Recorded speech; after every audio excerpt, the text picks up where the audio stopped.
It's July 24th, 2019. I'm here at, I believe it's called Dry Lake above Willow Heights. Dry Lake.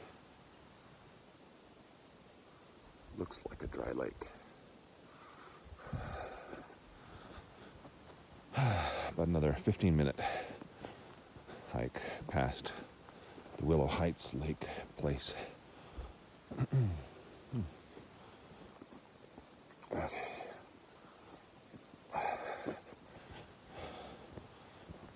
Looks like there's a few moose. I think there's moose tracks here, not just deer. Potentially. Anyway, very quiet and peaceful. I haven't come here for quite a number of years. Today I returned.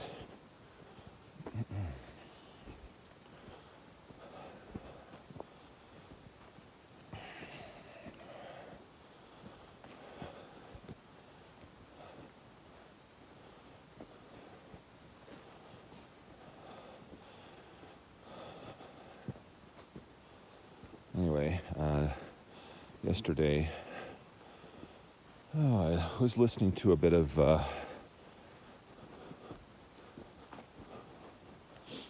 Carl Benjamin talking about the so-called squad, and about how one of those members was giving a speech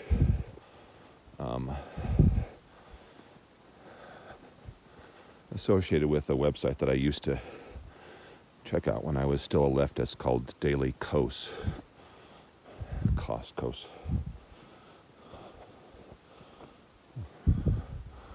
Where'd that go?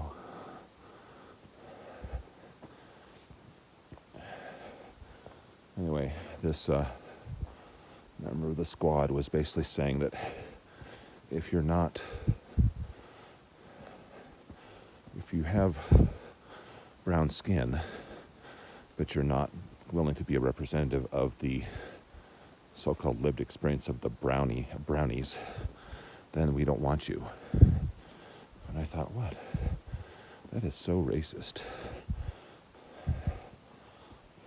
It's like, let's turn around that on its head and say, oh, as a person with pink skin, I should represent the views of the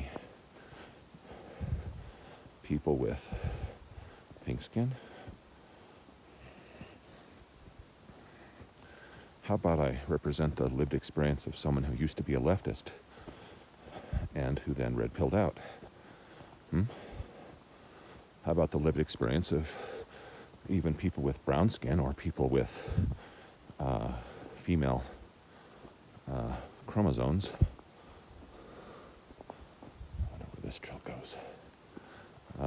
To represent the lived experience of rejecting Marxism and socialism and identitarian politics.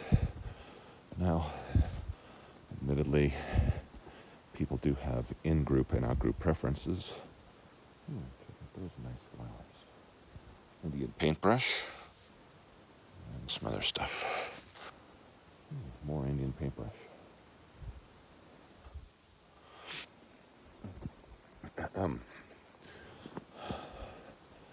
People have in-group and out-group preferences. Our in-group preference has been expanding, and in part thanks to the internet. In many cases, the more people communicate, the wider our in-group preference goes. But in order to separate fact from fiction, we need to be able to speak freely. If you can't speak freely, you can't accurately have a mechanism within society, within human culture, within humanity itself, to separate truth from lies.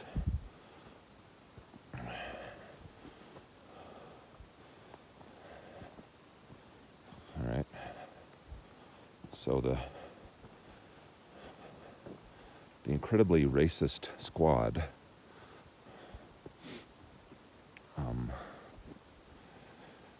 they basically get power and money by race baiting and virtue signaling.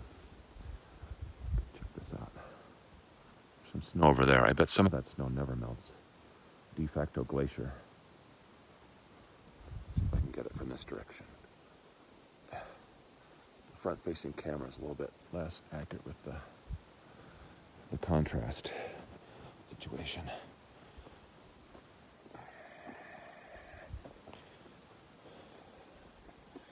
Anyway,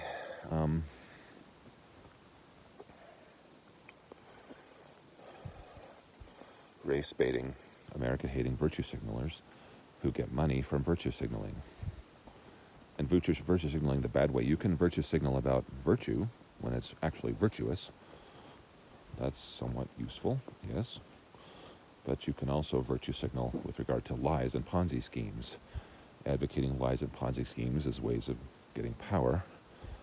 And the foundations of those lies and Ponzi schemes are fundamentally false.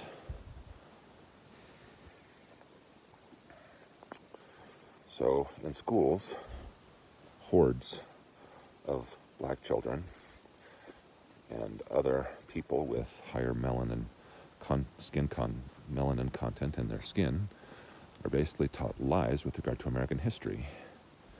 For example, in Washington, D.C., there's a newer museum by the Smithsonian about American black African American. I don't really like hyphenated like that, but shall we say peoples whose ancestors came from Africa. Their culture and history. And inside there's talk about the men who founded America.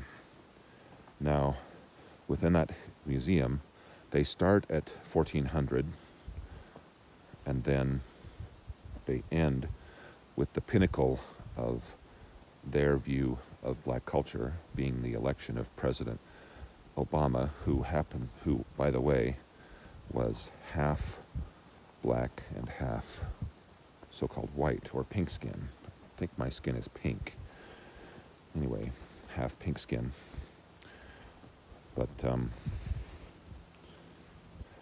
as per the squad, if you're a conservative black or an anti-Marxist black, they don't want you. They don't want you. They'll only accept a Saul Alinsky loving, Bill Ayers loving Marxist like Obama. Now, remember that Obama said to the UN, "The future must not belong to those who slander the Prophet of Islam." The future must not belong to those who slander the Prophet of Islam. What an absolutely traitorous statement to the entire Western Enlightenment project and to Western civilization. Don't slander the Prophet of Islam. The future must belong to those who don't slander the Prophet of Islam. Now, when I heard that, I realized, damn, my votes for Obama were huge mistakes. And when Obama got in, I went outside. I heard people banging on pots and pans. Maybe I banged on a pot and pan myself. But, he basically turned those votes into ashes by his actions. Obama's father was an anti-colonialist who hated the Western civilization, basically, and Obama followed suit, followed in his father's footsteps.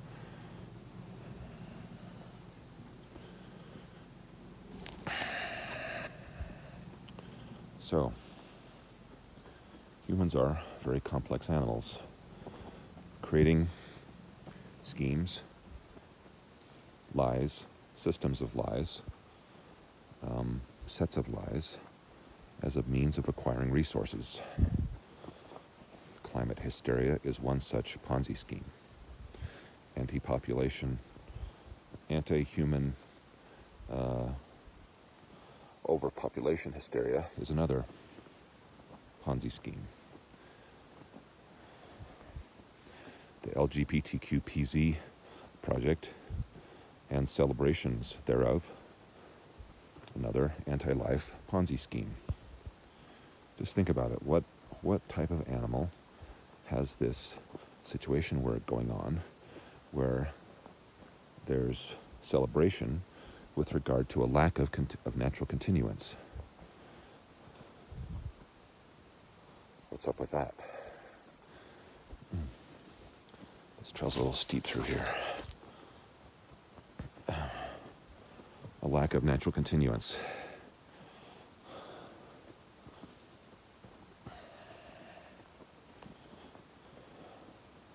What type of animal celebrates a lack of natural continuance?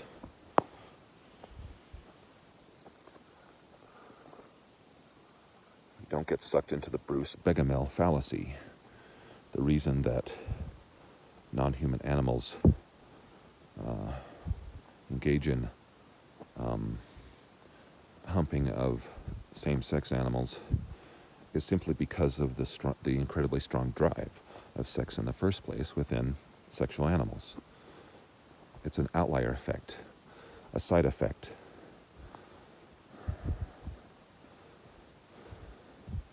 It's side spray, a side effect, okay? It's not the mainline effect. It's not a selected for effect, okay? And speaking of selection and biology in general, people like P.Z. Myers are not biologists.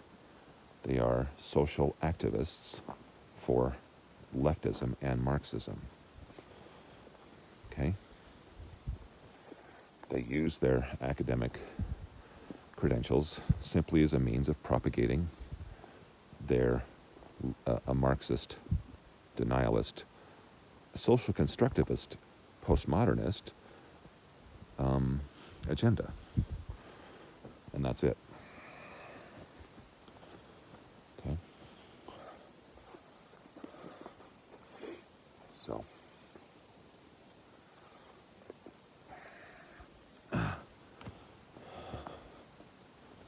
Anyway, that's the situation. So, I listened to Donald Trump speak to a Turning Point USA meeting, and I listened to a fair amount of it, and that, that made me conclude that, damn, Donald Trump is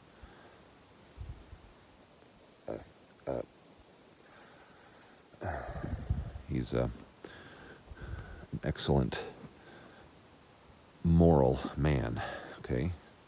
Moral with regard to working class values, moral with regard to not being a pro-war neocon. The working class values of my Democrat father are greatly exemplified by Donald Trump.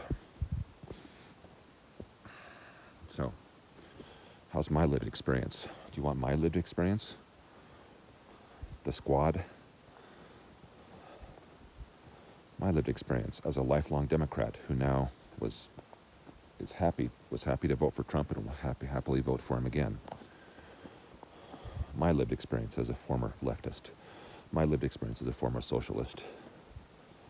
My lived experience as an ex-Mormon who is now in recovery from recovery. When Mormons try to leave, when people become disaffected with Mormonism, they can become ultra-leftist reactionaries in response, understandably so, because of the abuses of Mormonism. But that reactionary state is also an abusive state, because it leaves you in a state which, unfortunately, separates yourself from our evolved heritage, or can easily separate oneself from our evolved heritage as evolved sexual animals, emergent property sexual animals.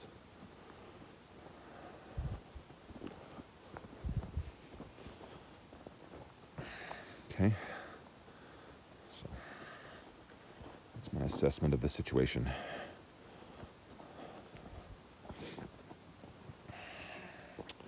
So, I guess I'm a socially conservative classic liberal, or I'm an Enlightenment conservative conserving the Western Enlightenment project.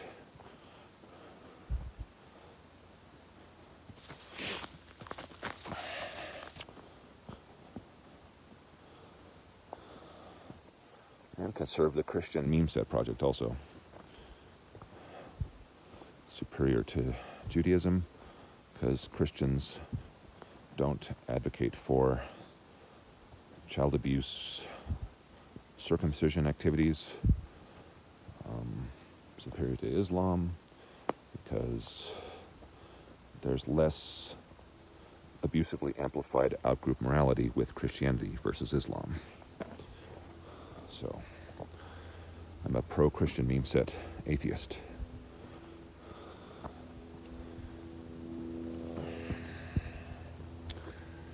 All right.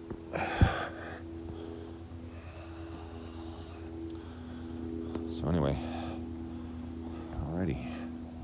Almost down to regular Willow Heights. Okay, enough of this for today. Bye, have fun.